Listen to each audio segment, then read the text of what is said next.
안녕하세요. 감동사연 채널 일상공감입니다.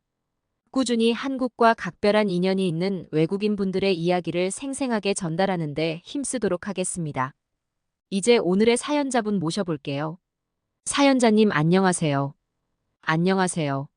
저는 캘리포니아 샌버나디노의 마을버스 기사로 일하고 있는 헤일이라고 합니다. 오늘 제가 여기 찾아온 이유는 관광버스를 빌려온 한국인 분들 덕분에 제 목숨을 구한 사연을 알려드리기 위해서예요.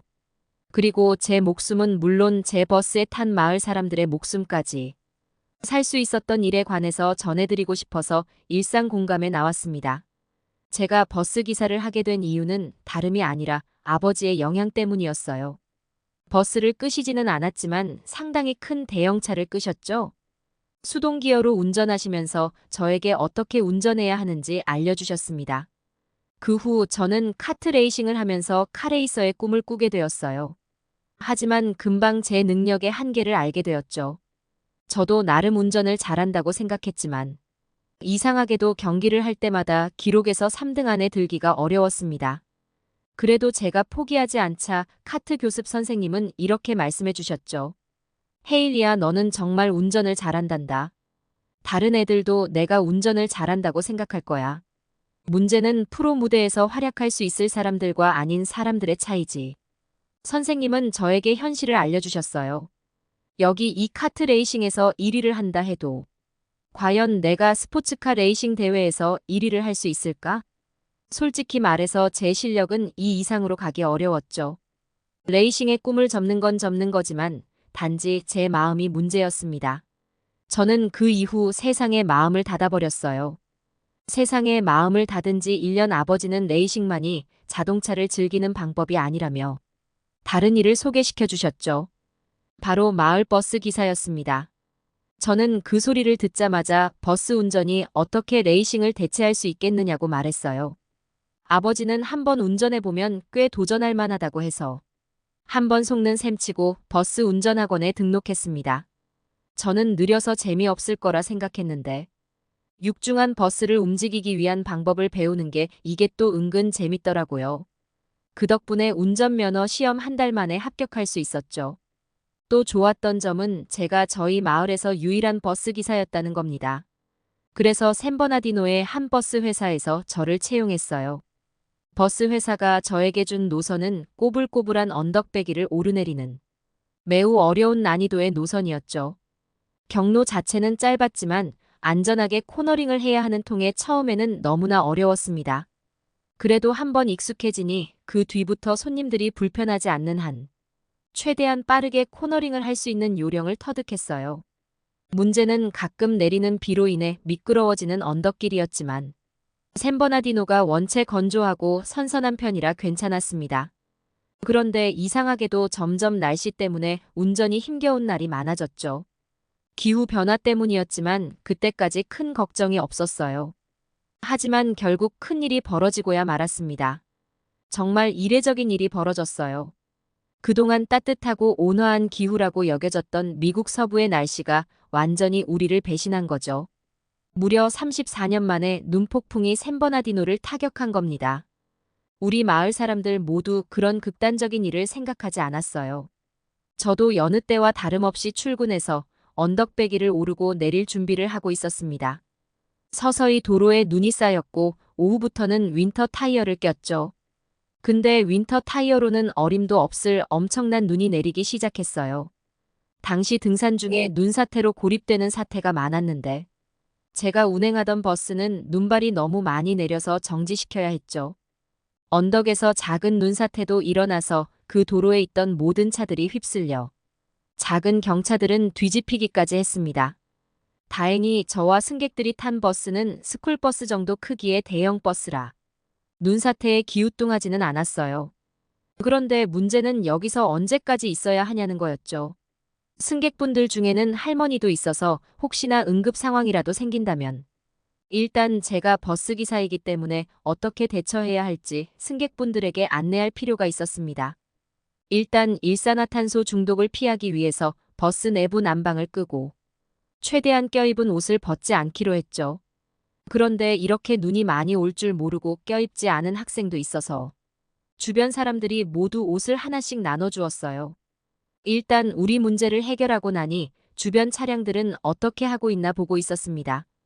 얼마 전 미국 동부에 폭설이 내렸을 때 엔진을 끄지 않고 난방을 하다 일산화탄소 중독으로 돌아가신 분이 많았기에 이런 교훈을 모르는 분들이 혹시나 있을까봐 저는 노심초사했어요. 그래도 미국 동부 폭설처럼 구조대 분들이 헬기조차 띄울 수 없을 최악의 기상 상태는 아니어서 괜찮겠거니 했죠. 그런데 어디선가 갑자기 사람이 다가와 버스 차창 유리를 퉁퉁 치는 것이었습니다. 대체 누구지 하고 저희들이 쳐다보자 그 사람은 한 번 더 쾅쾅 차 유리를 치고 문을 열어달란 제스처를 하시더군요. 조금 무서워서 왜 그러냐고 여쭤보니 우리 버스가 뒤로 서서히 넘어가고 있다는 말씀을 하셨죠. 아시아인 같았는데 멀리서 다른 분들도 허리까지 쌓인 눈을 뚫고 저희를 도와주러 오시는 것 같았습니다. 저희는 할머니, 학생 아주머니 2분, 그리고 저까지 해서 5명밖에 없어서 이 버스를 밀 수 없었어요. 지금 눈까지 와서 다른 남자분들도 밀 수는 없었습니다. 앞에 눈이 계속 버스를 밀고 있었으니 말입니다. 그런데 이대로 이 버스를 타고 있으면 저기 저 낭떠러지로 떨어져 죽을 가능성이 컸습니다.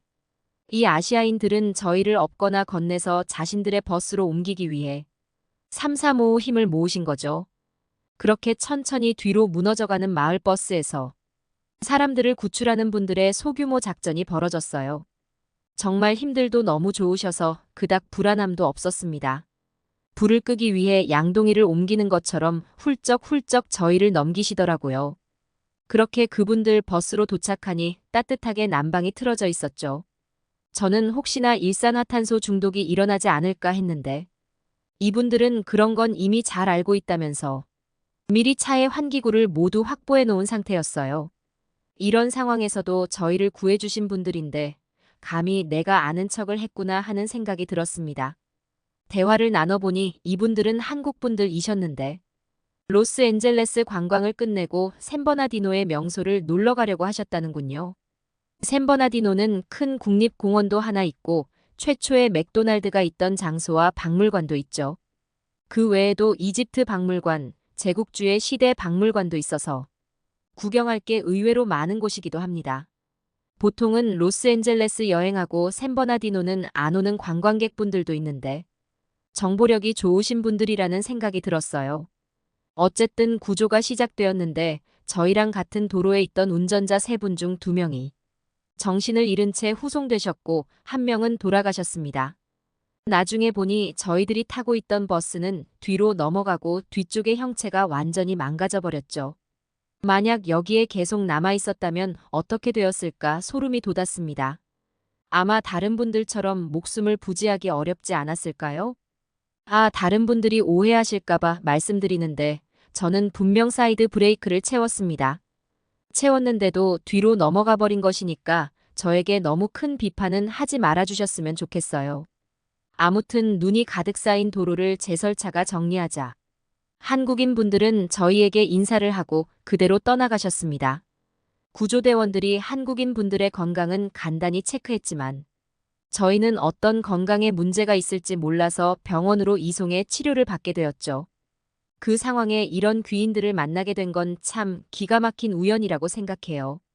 그분들이 한국에서 미국 서부로의 여행을 결심하지 않았다면, 그리고 제가 샌버나디노에서 아버지의 조언을 듣고 버스 기사가 되기로 결심하지 않았다면 아마 만날 일이 없었겠죠. 인생이란 우연으로 가득 차 있고 그 사이에서 서로를 돕는 방법을 찾는 것이라는 생각이 듭니다. 저도 그 한국인 분들처럼 도울 수 있는 능력을 가진 사람이 되었으면 좋겠네요. 헤일리님의 사연 어떠셨나요? 날씨가 온화한 캘리포니아에 이례적으로 심각한 폭설이 내려 많은 사람들이 피해를 봤다고 하죠. 그래도 이런 자연재난을 이겨낼 수 있는 방법은 이런 위기의 상황에서 서로 돕는 방법밖에 없는 것을 느끼게 된 사연이었네요. 지금까지 감동사연 채널 일상공감이었습니다. 감사합니다.